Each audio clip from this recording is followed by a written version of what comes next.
Welcome again class English grammar 8th to 12th। ये class 8 से लेके 12वीं तक के सारे स्टूडेंट्स के काम आएगा। और एक बार फिर आपका मदरसा अकेडमी सीनियर सेकेंडरी स्कूल का यूट्यूब चैनल में आपका स्वागत है। मैं जय भगवान JB वर्मा। आज का टॉपिक जो शुरू हो रहा है वो मैं शुरू कर रहा हूँ आपका टेंस से। क्लास 8th में 6th 7th 8th 9th 10th 11th 12th में बच्चे आते हैं, उनकी सबसे ज्यादा समस्या जो रहती है वो टेंस की रहती है कि सर टेंस क्या करें, टेंस शुरू से सीखते आ रहे हैं लेकिन फिर भी सर टेंसेस में दिक्कत रहती है। तो मैं आपको बड़े आसान तरीके से आज आपको टेंस समझाने की कोशिश करूंगा और आप उसको समझना कि टेंस मीन्स होता है काल, जिसको हम बोलते हैं समय। और समय हम अच्छी तरीके से जानते हैं कि समय जो होता है वो 3 टाइप का होता है। कैसे होता है? एक तो वो होता है प्रेजेंट होता है, जिसको हम बोलते हैं वर्तमान, यानी कि जैसे अभी मैं हूं। एक होता है पास्ट यानी कि भूतकाल, यानी कि जो समय बीत चुका है, जैसा कल मैंने वीडियो डाल दिया था।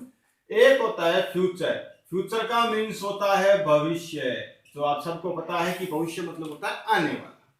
तो टेंस जो होता है इसके 3 पार्ट होते हैं। पहला प्रेजेंट टेंस होता है, दूसरा पास्ट टेंस होता है और तीसरा आपका फ्यूचर टेंस होता है।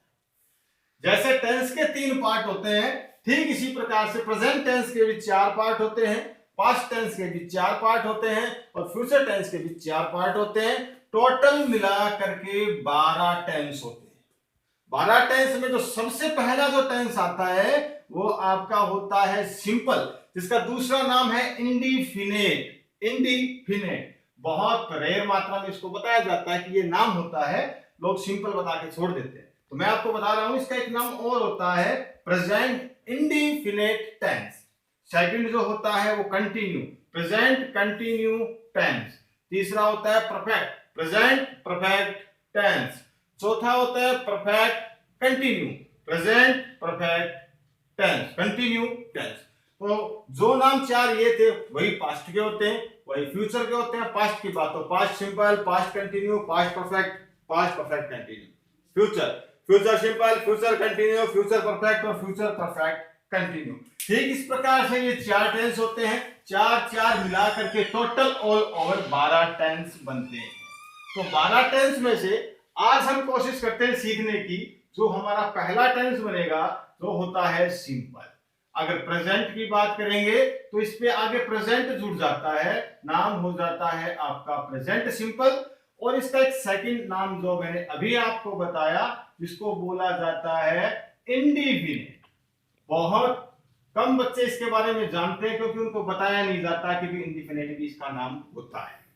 प्रेजेंट सिंपल यानी इंडिफिनिट। कोई भी सेंटेंस हम बनाते हैं, कोई भी सेंटेंस यानी वाक्य हमने बनाया, और हर वाक्य जो बनाते हैं उस वाक्य की एक पहचान होती है। बिना पहचान के कोई वाक्य नहीं बनता।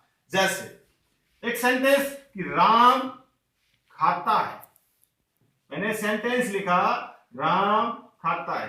अब इसको हिंदी में आसानी से बोला जा सकता है, लेकिन इंग्लिश में इसको कन्वर्ट करने के लिए पहले जरूरी क्या होता है कि हम ये पहचाने कि ये टेंस कौन सा है। राम खाता है, टेंस कौन सा है? तो प्रेजेंट सिंपल टेंस की एक पहचान है, वो पहचान जो है उसका है त प्लस है। आप बुक्स में देखोगे, गाइड्स में देखोगे, आपको लिखा हुआ मिलेगा ता टी ते वगैरह। मैंने अभी आपको कहा हम शॉर्ट तरीके से टेंस को समझने की कोशिश करेंगे ताकि जल्दी से हमारी समझ में आ जाए। तो पहचान प्रेजेंट सिंपल यानी इंडिफिनिट की जो होती है वो है त प्लस है। त से आ की मात्रा ता, ई की मात्रा ई, ए की मात्रा ते, उ की मात्रा तू। है से है, हो, हूं, कुछ भी हो सकता है, लेकिन इंपॉर्टेंस क्या है कि वर्ड क्या आना चाहिए? त प्लस है मोस्ट कंपल्सरी। ऐसा नहीं है कि सेंटेंस आ गया राम खाता, हम कहते हैं ये प्रेजेंट सिंपल का not, this is not tense in present simple. Ram खाता है, था, नथिंग। इंपॉर्टेंस टोटल जो पहचान है वो है त प्लस है, यानी कि किसी भी सेंटेंस के पीछे अगर आता है त प्लस है तो माइंड में बात आनी चाहिए कि वो टेंस कौन सा है? Present simple tense. और इसका दूसरा एक नाम और होता है प्रेजेंट इंडिफिनिट टेंस। अब मैं इसकी पहचान बताई, एक इसका फॉर्मूला आपको मैं बताता हूं कि इसका फॉर्मूला क्या होता है। इसका फॉर्मूला फॉर्मूला इसका होता है सब्जेक्ट प्लस वर्ब की फर्स्ट फॉर्म प्लस एस या ईएस प्लस ऑब्जेक्ट, और प्लस जो शेष वाक्य है जो बचा हुआ रहता है वो। इंपॉर्टेंस क्या है? एस पता होना चाहिए, बी पता होना चाहिए, ओ पता होना चाहिए। एस मीन्स होता है सब्जेक्ट,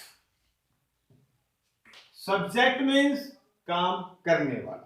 वी मीन्स होता है वर्ब, वर्ब यानी कि जो काम किया जाता है, जिसको हम हिंदी में बोलते हैं क्रिया। ओ मीन्स होता है ऑब्जेक्ट, और जिसको हिंदी में बोला जाता है कर्म। सब्जेक्ट का पता होना चाहिए, वर्ब का पता होना चाहिए, ऑब्जेक्ट का पता होना चाहिए। बिना ऑब्जेक्ट के भी सेंटेंस बनता है, लेकिन बिना वर्ब के टेंस में सेंटेंस बनाना इम्पॉसिबल है। वर्ब होना बहुत जरूरी है। कोई न बंदा काम करेगा, कोई मशीनरी काम करेगी, तो वो कोई ना कोई काम जरूर करेगी। जो वो काम करती है वो आपकी वर्ब होती है। जैसे मैंने अभी आपको एक एग्जांपल दिया था कि राम खाता है, इसमें काम करने वाला आपका हो गया राम, यानी कि ये आपका है subject.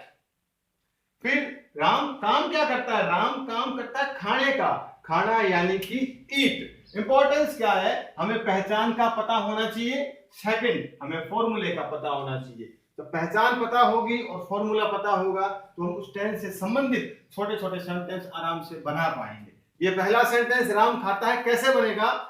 According to formula. Formula कहता है सबसे पहले राम यानी कि सब्जेक्ट यानी कि राम, ये आपका राम। फॉर्मूला कहता है वर्ब यानी कि क्रिया यानी कि काम। राम काम क्या करता है? खाने का, खाने को कहते हैं ईट। अब यहां तक बच्चे कर लेते हैं। यहां आने के बाद कहते हैं सर ये एस और ईएस क्या है? तो एस और ईएस में आपको बताता हूं कि अगर सब्जेक्ट आपका सिंगुलर होगा, सिंगुलर यानी एक वचन होगा, यानी अकेला बंदा होगा, जैसे ही हो सकता है, सी हो सकता है, इट हो सकता है, या कोई नाम हो सकता है, तो इसके साथ हमेशा एस या ईएस का प्रयोग होता है, यूज होता है। और अगर आपका सब्जेक्ट प्लूरल होगा, प्लूरल यानी आई, वी, यू एंड दे, इसके अलावा कुछ भी प्लूरल हो सकता है, तो आपका एस या ईएस का प्रयोग यूज नहीं होगा। तो यहां राम अकेला है, एस या ईएस का यूज करना है, तो इसके साथ यूज आएगा एस का। अगर यहां पीछे किसी के पीछे सिंपल डिजिट होता है, सिंपल वर्ड्स लिखा हुआ आता है, इट्स, अगर गो होता है तो इसके पीछे गोज। ये आप धीमे धीमे जब इनको करोगे, सेंटेंस को करोगे, तो आपको इनकी प्रैक्टिस हो जाएगी। अब मैं आपको क्या करता हूं, एक एग्जाम्पल, एक सेंटेंस और बना के दिखाता हूं, उसके बाद में 5 सेंटेंस में आपको देता हूं। जैसे मोहन पानी पीता है। काम करने वाला मोहन क्या काम करता है? पीने का, यानी कि ड्रिंक। एस, मोहन अकेला है इसलिए मैंने एस लगा दिया। ड्रिंक्स क्या पीता है? पानी, ये वाटर, ये हमारा ऑब्जेक्ट हो गया।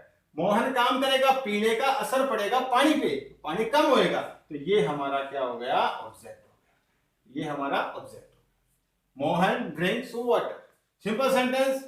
अब मान लो मैं आपको क्या करता हूं, 5 सेंटेंस देता हूं, आप बना के देखिए, कमेंट बॉक्स में उनके उत्तर दीजिए। व्हाट्सएप नंबर आपको डिस्क्रिप्शन में मिलेंगे, अपना आंसर बनाइए, फोटो खींच करके हमें भेजिए। पहला सेंटेंस है हम खेलते हैं। दूसरा सेंटेंस है मोहन खाना खाता है। तीसरा सेंटेंस है सीता कमरे में नाचती है। और चौथा सेंटेंस है हम क्रिकेट खेलते हैं। ये 4 सेंटेंस आपको बनाने हैं। 4 सेंटेंस बनाने के बाद में 4 सेंटेंस 4 प्रकार से और बनते हैं। अफर्मेटिव होता है, नेगेटिव होता है, इंट्रोगेटिव होता है, इंट्रोगेटिव नेगेटिव होता है। उनके बारे में हम कल का जो वीडियो आएगा उसमें बात करेंगे। Thank you, have a nice day.